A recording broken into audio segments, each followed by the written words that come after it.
My name is Daniel Horowitz, and I represent doctors.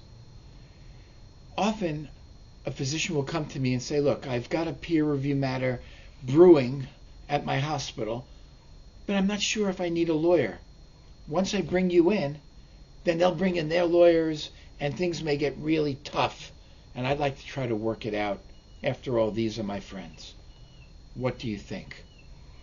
And generally what I think is, I don't know. I don't really know, but a few things I do know. One is that in almost all cases, their lawyers are already involved. And if the lawyers are not involved, professional administrators are. So you are no longer just dealing with colleagues or friends in a disagreement. When it's been escalated, you're in the informal aspect of a very formal and quick-moving process. So I think at the very least, you should consult with a lawyer to talk about strategy. Now, whether the lawyer weighs in and says, here I am, I'm the lawyer for this doctor, you better do the right thing, that's a different issue. Because very often in peer review settings, you're on the defensive. You are vulnerable to reporting to either the state medical society, medical board, medical commission, and certainly to the federal National Practitioner Data Bank if the suspension or the summary suspension lasts 30 days or more.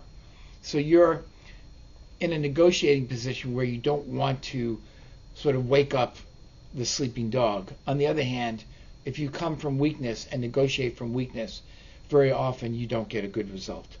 So always I recommend talking to a lawyer. And generally that's not an overly expensive proposition, particularly when you take into account what's at risk, which could be everything for your career.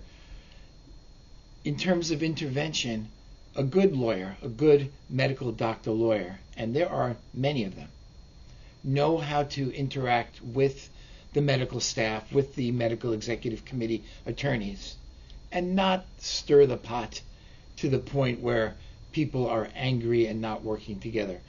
So that's a concern with inexperienced lawyers or the wrong fit between your case and the lawyer that you're selecting. But generally, we can work with our opponents or with our opposing side and work something out.